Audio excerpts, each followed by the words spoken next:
En esta noche yo quiero compartir y voy a hacerlo porque es la dirección que yo recibí del Señor. Cuando se me dijo que iba a predicar este día, yo comencé a pedirle al Señor, Señor, ¿y qué quieres que tu iglesia reciba? Señor, ¿qué quieres que yo reciba? Porque cuando uno prepara un mensaje, el primero en recibir es uno. Señor, ¿qué quieres decirme a mí? ¿Y qué quieres que yo transmita a la congregación? Y de diferentes maneras, el Señor me fue confirmando este mensaje de hoy. Y siendo que vamos a estar hablando de nuestro Señor Jesucristo, entonces le he titulado La obra perfecta y gloriosa de Jesucristo. ¿Cuántos en su vida han recibido esa obra perfecta y gloriosa de Jesucristo? Amén, ¿verdad? Y todos entonces nos llenamos de gozo por esa obra que Él ha hecho en nuestras vidas.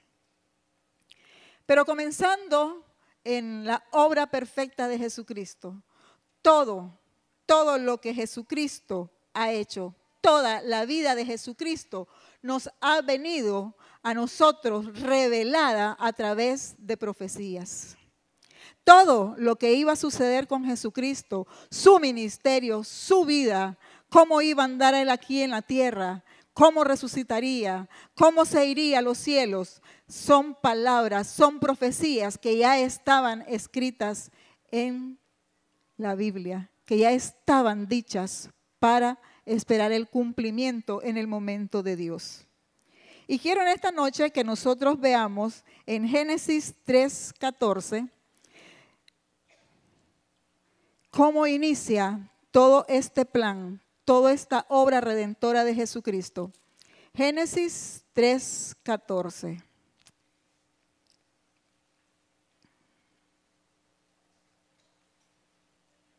En este texto que nosotros vamos a leer, vamos a encontrar de manera implícita,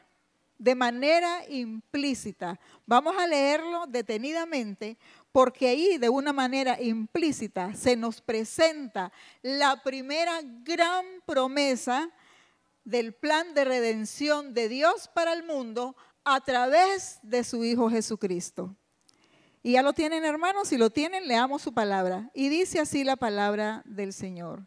Y Jehová Dios dijo a la serpiente: por cuanto esto hiciste, maldita serás entre todas las bestias y entre todos los animales del campo. Sobre tu pecho andarás y polvo comerás todos los días de tu vida. Y aquí viene, hermanos, esa promesa implícita en el plan de redención de Dios para la humanidad. Y pondré enemistad entre ti y la mujer, y entre tu simiente y la simiente suya. Esta te herirá en la cabeza y tú le herirás en el calcañar. Esto sucede justamente, exactamente después que Adán y Eva desobedecen al Señor. A través del engaño, la serpiente se acerca a Eva y ellos desobedecen. ¿Por qué? Porque el engaño es el método que Satanás utiliza para sacarnos, para descarrilarnos, para sacarnos de esa senda hacia el camino y la verdad de Dios. Es el engaño lo que él utiliza. Y lo utilizó con Adán y Eva. Y desde ese momento entonces toda la raza humana quedó en separación con Dios. Quedamos en enemistad con Dios. Pero aquí viene el plan de redención. Dios viene y da una sentencia y dice que pondrá enemistad entre la simiente de la mujer, que es Jesucristo. La simiente de la mujer que habla este texto es Jesucristo. Pondrá enemistad entre la simiente de la mujer y la simiente de la serpiente, que es Satanás. Y ahí entonces, a partir de este texto, queda declarada una guerra entre el bien y el mal. Queda declarada una guerra, un conflicto espiritual entre la simiente de la mujer, que es Jesucristo, y la simiente de la serpiente, que es Satanás. Pero entonces, después de que escuchamos sobre esta promesa que Dios hace y una sentencia para la serpiente, nosotros decimos y nos preguntamos, ¿y entonces cómo esto sigue su curso? Y yo quiero que aquí prestemos mucha atención, porque entonces, después de muchos años, de miles de años, que Dios ha hablado esto, encontramos en el libro de Isaías, en el capítulo 7 y el versículo 8, muchos años más tarde, Dios, a través del profeta Isaías, comienza a revelarnos cómo se va a ejecutar este plan de redención. Y ahí encontramos en Isaías 7:14 que el profeta describe lo que Dios le ha revelado y dice así el texto: por tanto, el Señor mismo os dará señal. He aquí que la Virgen concebirá y dará a luz un hijo y llamará su nombre Emmanuel. Tenemos las primeras nociones. ¿Qué es lo que nos dice este texto? Que una virgen concebirá y el nombre del Mesías, su nombre será Emmanuel. Y fíjense que esta profecía Dios la da a través del profeta Isaías entre 700 y 640 años antes de Cristo. Miren desde cuándo está hablando Dios sobre el Mesías que va a levantar. Pero luego en Miqueas 5:2, cuando nosotros leemos Miqueas 5:2, que podemos profundizar, podemos adentrar un poco más en la descripción de lo que va a pasar, ahí encontramos que dice el profeta Miqueas: pero tú, Belén Efrata, pequeña para estar entre las familias de Judá, de ti me saldrá el que será Señor en Israel, y sus salidas son desde el principio, desde los días de la eternidad. Aquí tenemos un elemento más. Aquí tenemos el lugar donde va a nacer el Mesías y nos habla de que va a ser en Belén. El profeta Miqueas también es un profeta que era contemporáneo con el profeta Isaías. Cuando escribe esto, lo escribe más o menos en la misma época. Entonces estamos hablando de 700 o 640 años antes de Cristo. Pero si seguimos nosotros adentrándonos en la palabra y vamos al libro de Isaías, en el capítulo 53, ahí ya hay una mayor revelación. Ahí en el capítulo 53 de Isaías, nosotros escuchamos al profeta hablando sobre el sufrimiento que iba a tener Jesús y que hoy todos lo conocemos porque hemos oído prédicas, porque lo hemos leído en los evangelios y todos podemos hablar de ese sufrimiento. Pero en aquel tiempo era una profecía de lo que iba a suceder con Jesucristo. Predice ahí en el capítulo 53 de Isaías que muchos optarían por no creer en Él y perderían la salvación. Y aquí viene una pregunta: ¿será que esta profecía era solamente para aquel tiempo o también es palabra para nosotros? ¿Será que nosotros conocemos? ¿Será que nosotros sabemos de personas que hoy en día han optado por no creer en Jesús y que están perdiendo su salvación? Dejemos esa pregunta para más adelante. También Isaías 53 nos habla del origen de Jesucristo. Dice que iba a venir de una familia humilde y vendría en un tiempo de sequedad espiritual. ¿Será que hoy también hay sequedad espiritual en nuestras vidas, en las vidas de nuestros parientes, en toda la población de Managua, en la población de Nicaragua? ¿Qué tanta sequedad espiritual nosotros estamos observando? En vez de ser aceptado por Israel, iba a ser rechazado, iba a ser odiado por el pueblo y por los gobernantes. Su misión, lo que él venía a hacer a la tierra, implicaría para él sufrimiento, implicaría dolor, implicaría decepción, implicaría todo aquello que hace que Jesús se sienta rechazado por nosotros, por el pueblo, por la humanidad. Pero también en Isaías 53, a partir del versículo 4, y quiero que vayamos a leer Isaías 53, a partir del versículo 4, dice así la palabra del Señor. Ciertamente llevó Él nuestras enfermedades y sufrió nuestros dolores, y nosotros le tuvimos por azotado, por herido de Dios y abatido. Mas Él herido fue por nuestras rebeliones, molido por nuestros pecados. El castigo de nuestra paz fue sobre Él, y por su llaga fuimos nosotros curados. Predice Isaías 53, el ministerio de sanidad.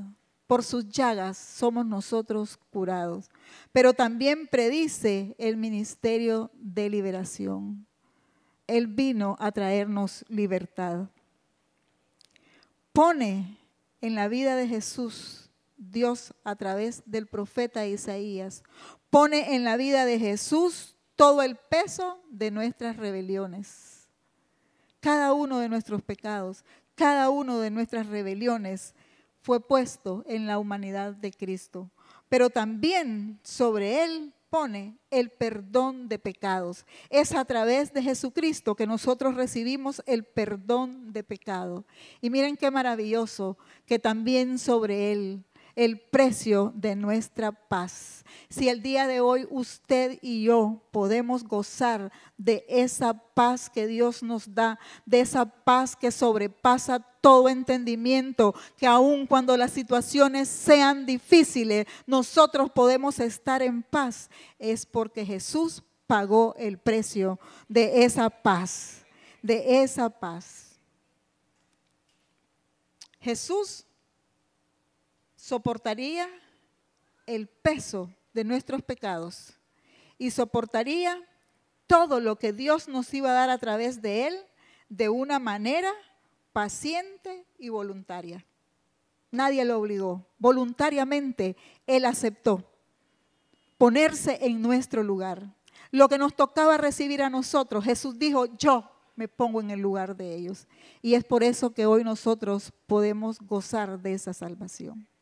Pero si Isaías 53 nos describe todo el proceso, el sufrimiento de Jesucristo y todo lo que nos va a dar, en Isaías 61, entonces ahí encontramos las buenas nuevas de salvación. Ahí encontramos el propósito por el cual Jesucristo vino a la tierra. El propósito, la obra perfecta de Jesucristo en la vida de cada uno de nosotros. Y dice así Isaías 61. Y después que lo leamos, no lo pierda porque vamos a regresar a él. El Espíritu de Jehová el Señor está sobre mí. Y miren que ya ahí está hablando en primera persona. Es el mismo Jesús hablando y diciendo categóricamente que el Espíritu de Jehová el Señor está sobre mí, porque me ungió Jehová, me ha enviado a predicar buenas nuevas a los abatidos, a vendar a los quebrantados de corazón, a publicar libertad a los cautivos y a los presos apertura de la cárcel, a proclamar el año de la buena voluntad de Jehová y el día de venganza del Dios nuestro, a consolar a todos los enlutados. Ya ahí la profecía viene en primera persona y es Jesús hablando sobre los propósitos para los cuales está siendo enviado.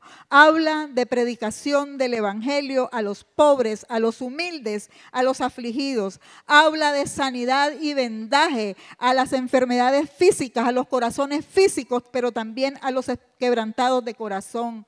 Habla de rompimiento de ataduras espirituales y físicas en nuestras vidas. Muchos de nosotros hemos sido libres porque Jesucristo ha roto esas ataduras en nuestras vidas. Ataduras de pecado han sido rotas. Ataduras donde el enemigo nos ha tenido bien entrelazados por esta obra poderosa de Jesucristo. Nosotros hemos sido libres. También dice apertura a los ojos espirituales para que vean la luz del evangelio. Pero fíjense que todo esto es profecía. Todo esto se está hablando antes, mucho antes de que se cumpliera. Mucho antes de que se cumpliera, ya sabíamos lo que iba a pasar con Jesús. Pero si nosotros nos vamos entonces al cumplimiento de las profecías, y solamente les voy a leer los textos y luego usted en su casa lo puede estudiar un poco más. Pero cuando nos vamos al cumplimiento de las profecías, nosotros vemos el nacimiento de Jesús, lo que dijo el profeta Miqueas, que nacería en Belén. Nosotros vemos el cumplimiento de esa profecía en Mateo 1, 18 al 23. Igual habla del lugar de nacimiento en Mateo 2, 1 y Mateo 2, 4 y 6.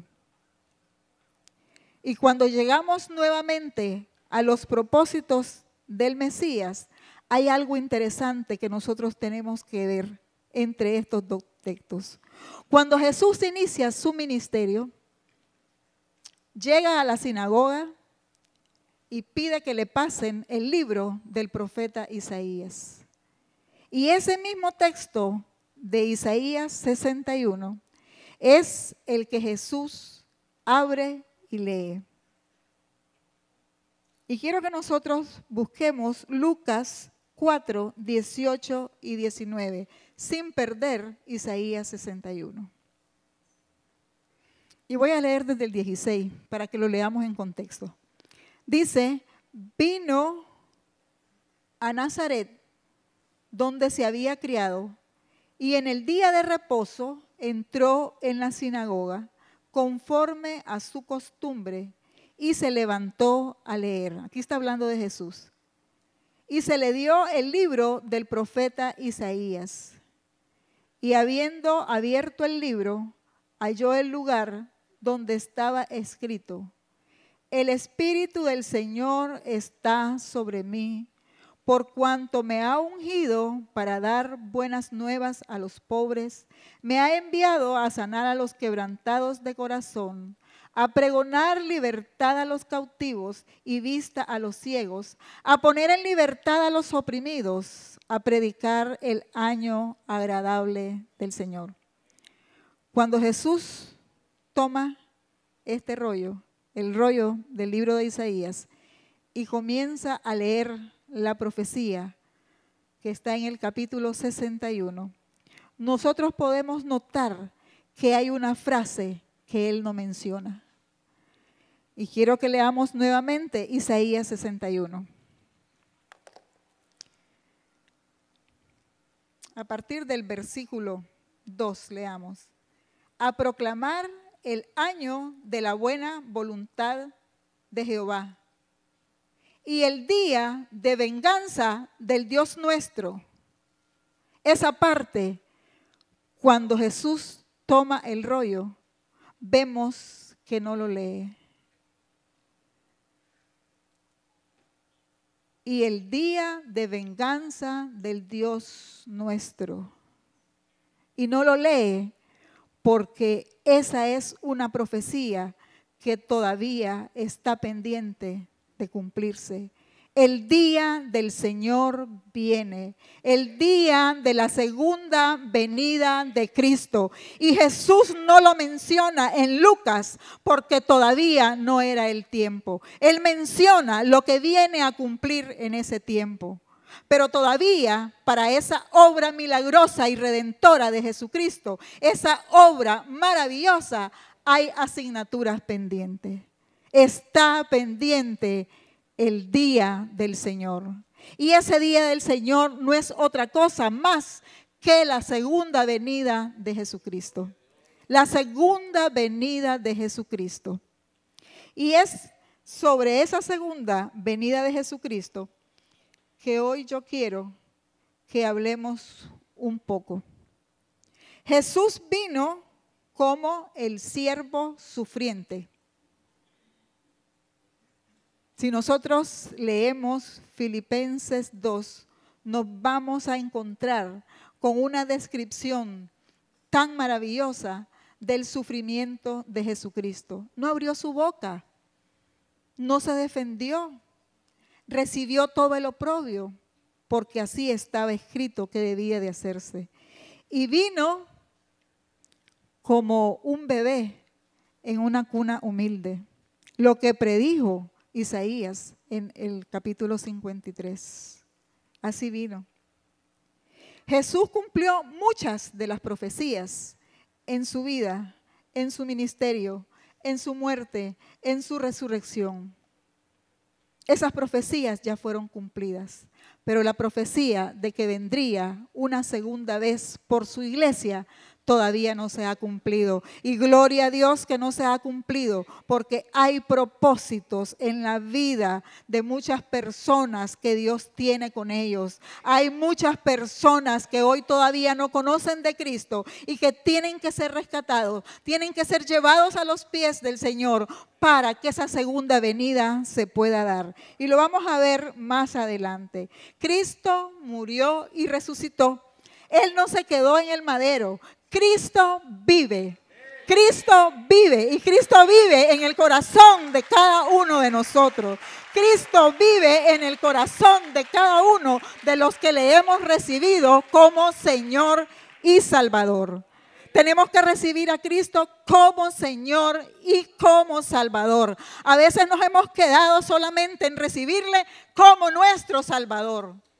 Queremos gozar de la salvación, pero no queremos aceptar la parte en la que nos dice que Él es nuestro Señor. ¿Por qué? Porque aceptarlo como nuestro Señor significa someter toda nuestra voluntad, todo nuestro ser, toda nuestra mente, someterla al Señor. Y a veces eso no queremos. Entonces decimos, Jesús es mi Salvador y le agradezco por la salvación.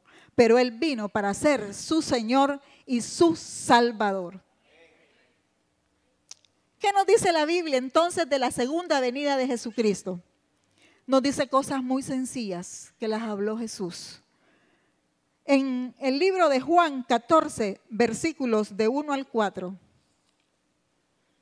Aquí quien habla es Jesús y está diciendo: no se turbe vuestro corazón. ¿Creéis en Dios? Creed también en mí. En la casa de mi Padre muchas moradas hay. Si así no fuera, yo os lo hubiera dicho. Voy pues a preparar lugar para vosotros. Esa es la misión de Jesús ahorita. Está preparándonos lugar allá.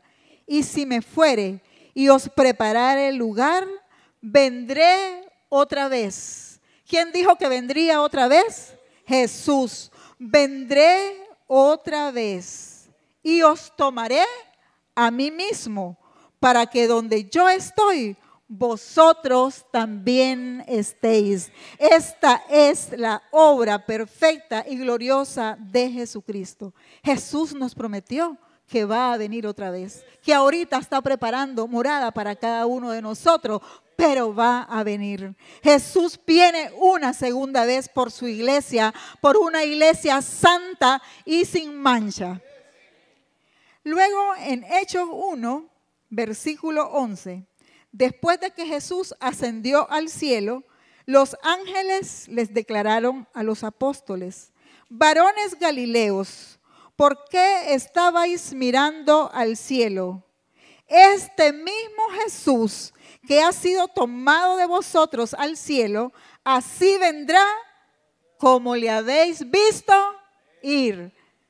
Dos ángeles dan testimonio después de que Jesús asciende al cielo y confirman que así como le vieron ir, así va a regresar.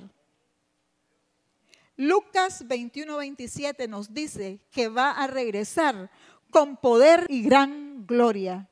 Lucas 21:27 va a regresar con poder y gran gloria.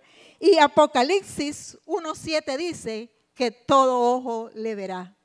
Todo ojo le verá. Cuando Él venga triunfante en gloria, todo ojo le verá. Mateos 24:30 dice, entonces aparecerá la señal del Hijo del Hombre en el cielo y verán al Hijo del Hombre viniendo sobre las nubes del cielo con poder y gran gloria. Tito 2:13 describe la segunda venida de Jesús como una manifestación gloriosa. La segunda venida de Jesús también es relatada de una manera impresionante en Apocalipsis 19. Y ese texto sí quiero que lo leamos. Apocalipsis 19 y vamos a leer los versículos 11 y 16. Entonces vi el cielo abierto y he aquí un caballo blanco y el que lo montaba se llamaba Fiel y Verdadero y con justicia juzga y pelea. Y usted puede seguir leyendo los otros versículos, pero ahorita vamos a leer el 16. Y dice, y en su vestidura y en su muslo tiene escrito este nombre, Rey de Reyes y Señor de Señores. Cada uno de nosotros esperamos la segunda venida del Rey de Reyes y Señor de Señores. Y 1 Tesalonicenses 4:16 dice, el Señor mismo con voz de mando, con voz de arcángel y con trompeta de Dios, descenderá del cielo y los muertos en Cristo resucitarán primero. Luego nosotros, los que vivimos, los que hayamos quedado, seremos arrebatados juntamente con ellos en las nubes para recibir al Señor en el aire y así estaremos siempre con el Señor. ¿Cuántos de ustedes esperan esa segunda venida del Señor para irse con Él y estar con Él para siempre? Dice su palabra que vamos a estar con Él para siempre. Pero entonces nos toca ver un poco cuáles son las señales de esa venida, de esa segunda venida de Cristo. Y en Mateo 24 nosotros encontramos que se van a dar falsos profetas. Vamos a oír rumores de guerra. Va a haber peste, hambre, terremotos, persecución y martirios. Se aumentará la iniquidad y el amor de muchos se enfriará. El amor de muchos se enfriará. Y cuando el Espíritu habla a las iglesias, una de las cosas que le menciona es, has dejado tu primer amor. Pero tengo contra ti que has dejado tu primer amor. Y cuando nosotros comenzamos a pensar, ¿y cómo era ese primer amor? ¿Cómo yo obraba? ¿Qué es lo que yo hacía cuando ese primer amor fluía desde mi interior por la causa de Jesucristo? Mucho de lo que antes hacíamos hemos dejado de hacer. Hoy, gracias a Dios, que nuestra iglesia está siempre buscando la manera de cómo llegar a esas personas. Ese primer amor que se ha muerto es el amor por las almas. Se ha muerto ese primer amor. Dice que el amor de muchos se enfriará. Yo no sé su amor para con Dios cómo está. Pero si su amor para con Dios se ha enfriado, es tiempo de entrar nuevamente en comunión con Dios y comenzar a hacer las cosas que Él desea que cada uno de nosotros, cada uno de los redimidos, cada uno de los lavados con su sangre, cada uno de los que esperamos la segunda venida de Cristo, podamos hacerlo. Que podamos hacer la obra del ministerio antes de que Él venga, porque todavía hay almas que necesitan conocer de Jesús.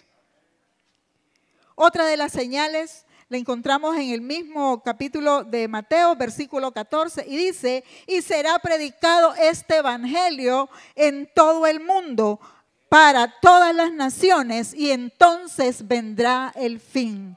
Pero yo creo que nosotros podríamos pensar en que este evangelio sea predicado en todo Nicaragua, que este evangelio sea predicado en todas las ciudades de Nicaragua, y entonces podemos decir que venga el fin, porque ya se ha anunciado la palabra del Señor, porque ya hemos llegado a los que no conocen. Pero también, además de ver cómo son las señales, cuáles serán las señales de esa segunda venida, también tenemos que nosotros preocuparnos en conocer cómo debemos esperarle. Gloriosa la segunda venida del Señor. Va a ser una manifestación gloriosa, pero para nosotros poder gozarnos en esa gran fiesta, para gozarnos en las bodas del Cordero, tenemos que estar preparados. ¿Y cómo tenemos que esperar al Maestro? ¿Cómo tenemos que esperar al Rey de Reyes? Dice la palabra del Señor que debemos de esperarle velando. Velando. Y cuando nosotros pensamos en la interpretación, ¿qué nos dice esa palabra velando? Que tenemos que estar alertas. No es estar despiertos como muchos creen, que no vamos a dormir. No, es estar alerta. Alerta a los frutos que estamos dando. Alerta al comportamiento que estamos teniendo. Es una manera, es un sinónimo de tener precaución sobre algo que puede suceder en nuestras vidas. Y dice que nosotros tenemos que velar y orar. Velar y orar. Es como un simbolismo de evalúate y reconcíliate. Velar, estar alerta, evalúate, pero también reconcíliate. Cuando nosotros estamos alertas frente a esa segunda venida del Señor, llevamos cuentas bien cortas con el Señor. Llevamos cuentas bien cortas. ¿Por qué? Porque creemos firmemente en esa segunda venida. Y sabemos lo que dice la palabra, que vendrá como el ladrón, que vendrá sin avisar. En cualquier momento se puede dar la segunda venida del Señor. Y si nosotros no estamos preparados, nos vamos a quedar. El velar es que estemos atentos a lo que está pasando en nuestras vidas. Si su comunión con Dios ha menguado, póngase alerta, comience a velar, comience a someter su carne en oración. Si nuestra comunión con Dios ha dejado la lectura de la palabra, póngase alerta, comience a velar, porque el Señor puede venir y lo va a encontrar frío. Y también el Espíritu le dijo a la iglesia: por cuanto no eres frío ni caliente, te vomitaré de mi boca. Tenemos que velar, tenemos que estarnos tocando la temperatura espiritual. ¿Cuál es esa temperatura nuestra espiritual? ¿Estamos fríos? ¿Estamos calientes? No queremos ser vomitados de la boca del Señor.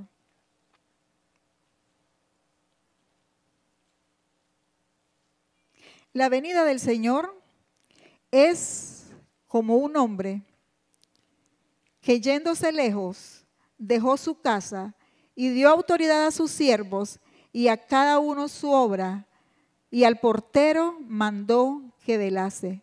Velad pues, porque no sabéis cuándo vendrá el Señor de la casa, si al anochecer o a la medianoche o al canto del gallo o a la mañana, para que cuando venga no o se encuentre durmiendo. A veces nosotros caemos en el letargo espiritual. A veces caemos en la pereza espiritual y nos dormimos. Y entonces viene el enemigo. Miramos allá en Génesis 3:14, que lo que el enemigo usa para sacar a la gente, para descarrilar a la gente de ese camino y de la verdad de Dios es el engaño. Y entonces el enemigo comienza a hablarnos, igual como le habló a Eva, y comienza a hablarnos y a decirnos, si trabajas tanto en la semana, ¿por qué no te puedes quedar un domingo en la casa? Ojo con lo que usted está escuchando del enemigo, porque entonces usted también se va a ir acomodando a lo que el enemigo le diga. Pero con un día que no vayas no importa. Y entonces nosotros decimos, sí, ¿verdad? Así debe de ser. Yo me puedo quedar descansando. Y ese descanso es la puerta que el enemigo está abriendo para sacarlo del camino de la verdad. Porque entonces usted ya no se congregó, usted ya no escuchó la palabra, usted se justificó su pereza por leer la palabra, usted se justifica su pereza para venir a la iglesia. Y el enemigo ya le tiene lista la siguiente trampa. Después de que caemos en la primera trampa, el enemigo nos va a poner la siguiente trampa. Por eso dice la palabra del Señor, que el reino de los cielos sufre violencia y son los violentos los que lo arrebatan. Usted parece como un violento, usted parece con violencia ante los ataques del enemigo. Usted diga, yo soy un guerrero de Dios y yo me paro como un valiente ante las acechanzas del enemigo.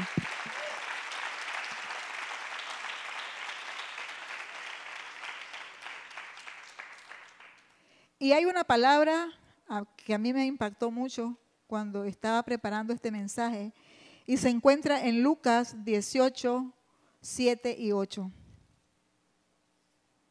Y que es una palabra que el Señor está enviando a esta iglesia para que nosotros nos examinemos. Nosotros tenemos que tener cuentas cortas con el Señor. Cuentas cortas con el Señor. Lucas 18, versículos 7 y 8. ¿Y acaso Dios no hará justicia a sus escogidos que claman a Él día y noche? Aquí tenemos nuevamente el tema de velar y orar. ¿Acaso Dios no hará justicia a sus escogidos que claman a Él día y noche? ¿Se tardará en responderles? Cada vez que usted sienta un letargo espiritual, clame, invoque el nombre del Señor. Busque al Espíritu Santo para que le ayude a levantarse. Pero también dice aquí, os digo que pronto les hará justicia, pero cuando venga el Hijo del Hombre, y cuando venga el Hijo del Hombre se refiere a esa segunda venida de Jesucristo, pero cuando venga el Hijo del Hombre, ¿hallará fe en la tierra? Cuando venga el Hijo del Hombre, ¿hallará fe en casa de mi gloria? Es un buen tema para examinarnos, ¿verdad? Es un buen tema para examinarnos. ¿Hallará fe el Hijo del Hombre en cada uno de nosotros, aquí en casa de mi gloria? Si realmente somos hombres y mujeres de fe, vamos a vivir nuestra vida cristiana conforme dice la palabra. Si somos hombres y mujeres de fe, vamos a creer en que el Señor puede venir en cualquier momento y que yo tengo que tener mis cuentas bien claras. ¿Hallará fe? ¿Será que realmente nosotros creemos que hay una segunda venida y que los que no conocen a Jesucristo se van a perder? ¿Llega su fe hasta ahí? ¿Llega su fe a creer que en Managua, que en los alrededores, que en muchos lugares de este país todavía hay gente que no conoce de Cristo? ¿Su fe lo lleva a pensar en eso? ¿Cree usted que hay una segunda venida? ¿Tiene fe usted en esa segunda venida? ¿Y está pensando en su salvación? pero tiene fe, casa de mi gloria, que hay una segunda venida y que hay una cantidad de gente que todavía no conoce a Cristo. ¿Hallará fe cuando venga el Hijo del Hombre? ¿O qué nos dirá? ¿O qué nos dirá? Es por fe, hermanos, que nosotros vamos entonces a comenzar a buscar a las almas. Es por fe, porque creemos, porque tenemos la certeza que hay una segunda venida y que si las personas no conocen de Cristo, irremediablemente morirán sin salvación. Es por fe entonces que nosotros vamos a tomar nuestra tarjeta y vamos a comenzar a decirle al Señor: Señor, dirígeme cuáles son los nombres de estas personas que todavía no te conocen y que tienen que prepararse para la segunda venida tuya. Porque yo creo en tu segunda venida, Señor, y no quiero que haya gente que se pierda. Es por fe, es por la calidad de su fe, es por su temperatura espiritual que entonces usted va a comenzar a clamar ante Dios por esas almas. Es por fe, porque usted sabe y tiene la certeza de que hay una segunda venida, pero también sabe quiénes son los que se podrán ir en esa segunda venida. Usted por fe va a preparar su vida, pero por fe también comenzará a buscar las almas que todavía no conocen de Cristo.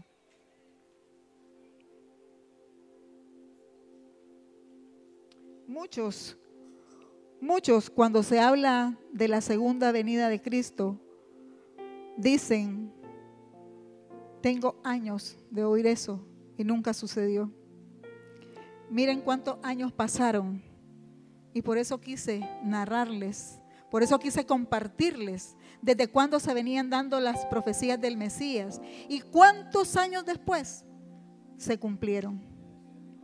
Dice la palabra del Señor que todo pasará, pero su palabra no pasará.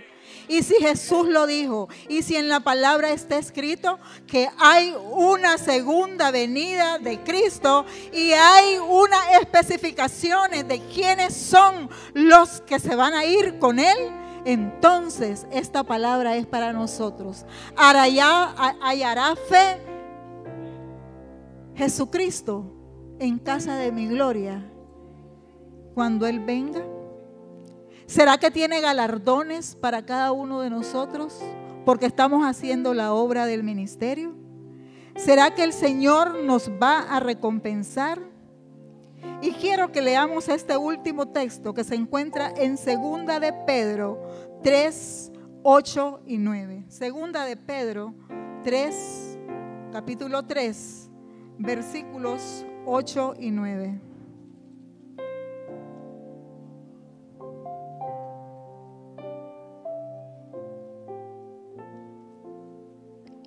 Lo tenemos, hermanos. Dice así la palabra del Señor: mas, oh amados, no ignoréis esto, que para con el Señor un día es como 1000 años y 1000 años como un día. El Señor no retarda su promesa, esa promesa de regresar. El Señor no retarda su promesa, según algunos la tienen por tardanza, sino que es paciente para con nosotros. Es paciente para con nosotros, no queriendo que ninguno perezca, sino que todos procedan al arrepentimiento. Y me encanta esta parte que dice: es paciente para con nosotros. Y cuando yo estaba preparando este mensaje, yo decía: Dios ha sido paciente conmigo por mi salvación, pero ha sido paciente con mi pereza. Ha sido paciente con mi pereza. Ha sido paciente con el tiempo que yo he perdido. Ha sido paciente conmigo. Me está dando tiempo para que yo vaya a buscar las almas perdidas. Él es paciente. Él está esperando que usted salga de su letargo. Él quiere que usted se levante y comience a conquistar esas almas para el reino de Dios. ¿Usted anhela la segunda venida de Jesucristo? usted ansiosamente espera la segunda venida de Jesucristo, Él no va a venir, porque Él está esperando pacientemente que usted y yo hagamos la obra del ministerio, que usted y yo salgamos a las calles a anunciar las buenas nuevas de salvación, que usted y yo vayamos a rescatar a los perdidos y los llevemos a los círculos de amistad, los traigamos a esta iglesia, que cada uno de nosotros podamos llenar nuestras tarjetas con nombres de personas que están perdidas y que no conocen de Cristo. Él es paciente. Él está siendo paciente con cada uno de nosotros. Por eso no ha venido, porque nos está dando tiempo para que hagamos la obra del ministerio. Y dice la palabra del Señor: el que sabe hacer lo bueno y no lo hace, le es pecado. Él está siendo paciente con nosotros. Se le han dado todas las oportunidades, todas las facilidades para que nosotros podamos hacer esa obra, para que nosotros podamos conquistar esas almas para Cristo. Si ya no lo hacemos, hermano, toquemos nuestra temperatura. A lo mejor es que hemos perdido el primer amor. A lo mejor es que ya no somos ni fríos ni calientes y vamos a ser vomitados. El Señor hoy está llamándonos a cada uno de nosotros y nos está diciendo: ¿será que cuando yo llegue voy a hallar fe en casa de mi gloria? ¿Es casa de mi gloria una casa de fe que cree lo que dice la palabra? ¿Es casa de mi gloria una casa que está esperando la segunda venida? Si es así, hermanos, pongámonos entonces a hacer la obra del ministerio. Que nos encuentre haciendo su obra. Cuando nos habla de velar y orar, nos habla de ese examen que nosotros tenemos que hacer a nuestra vida de manera personal.